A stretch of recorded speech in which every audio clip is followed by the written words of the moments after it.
السلام علیکم ورحمۃ اللہ وبرکاتہ۔ محترم حضرات، عزیز ساتھی اور دوستو، آج بہت دن بعد میں آپ کے سامنے ویڈیو میں حاضر آیا ہوں۔ محرم کی وجہ سے میں بیزی تھا۔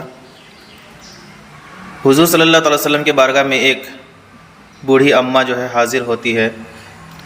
ان کا ایک واقعہ ہے، بہت ایمان افروز واقعہ ہے، اسی کو آج سنیں گے۔ ایک بوڑھی اماں اسکندریہ کی رہنے والی اپنے قافلے کے ساتھ آتے ہیں۔ ان کا ارادہ ہوتا ہے کہ مدینہ ہوتے ہوئے مکہ جائیں گے عمرہ کرنے کے لیے۔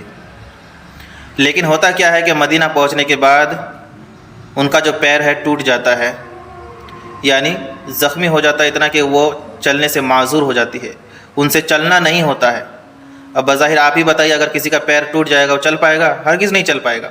تو وہ بوڑھی اماں کھسکتے رسول اللہ کے مزار پر گئے، ہمارے نبی صلی اللہ علیہ وسلم کے مزار پر گئے، اور جانے کے بعد وہ بوڑھی اماں عرض لگائے کہ یا رسول اللہ، آپ رحمت للعالمین ہیں، آپ خاتم النبیین ہیں، آپ بے سہاروں کا سہارا ہے۔ یا رسول اللہ، میں مدینہ ہوتے ہوئے مکہ جانا چاہتی تھی، راستے میں یہ حادثہ ہو گیا، میرا پیر ٹوٹ گیا ہے، اب میں یہاں سے کیسے جاؤں؟ یا رسول اللہ، کوئی انتظام کر دیں۔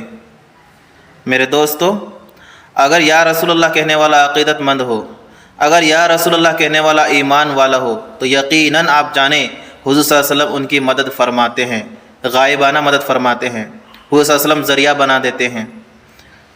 وہ بوڑھی اماں عرضی لگا، یا رسول اللہ، کوئی انتظام کر دیں، وہ رات بسر کرے۔ تو صبح 3 نوجوان آئے، آنے کے بعد مسجد نبوی میں اعلان کرنے لگے، ہے کوئی مکہ جانے والا؟ ہمارے پاس سواری کے اونٹ ہے، خالی ہے کوئی مکہ جانے والا؟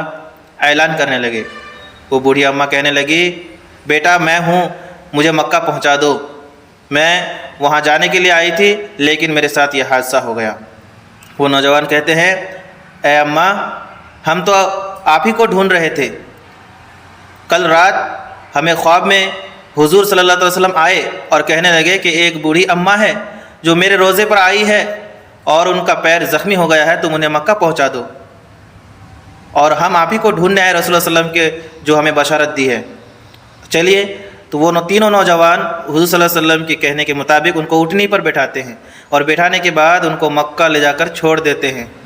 میرے دوستو، اس واقعے سے ہم نے کیا سبق سیکھا؟ اس واقعے سے ہمیں یہ پتہ چلا کہ اگر ایمان والا عقیدت مند رسول اللہ کو پکارے تو یہ پکارنا شرک نہیں، یہ پکارنا بدعت نہیں۔ اگر یہ کفر اور شرک ہوتا تو وہ بھی تو ایمان والی تھی، وہ بھی اب مشرک ہو گئی، وہ اب جنت میں جا نہیں سکتی۔ تو اس لیے میں آپ سے گزارش کرتا ہوں، اور ان لوگوں سے بھی، کہ سوچ سمجھ کر فتویٰ لگائیے، سوچ سمجھ کر کسی کو کافر کہیے، سوچ سمجھ کر کسی کو مشرک کہیے۔ آپ کی نظر میں ہر کوئی مشرک ہو جاتا ہے، ہر کوئی شرک کرنے والا ہو جاتا ہے۔ رسول اللہ کے زمانے میں یہ تعلیمات تو پائی نہیں جاتی ہے، جس طرح آپ شرک اور کفر کا فتویٰ کے بٹوا لے کر پھر رہے ہیں آپ۔ تو اس لیے آپ سے گزارش ہے کہ اس ویڈیو کو شیئر کریں، اور ان لوگوں کو کہیں، ان سے کہیں کہ یا رسول اللہ، یا حبیب اللہ، یا نبی اللہ کہنا شرک نہیں، نہ ہی کفر ہے، نہ ہی گناہ ہے، بلکہ ثواب ہے۔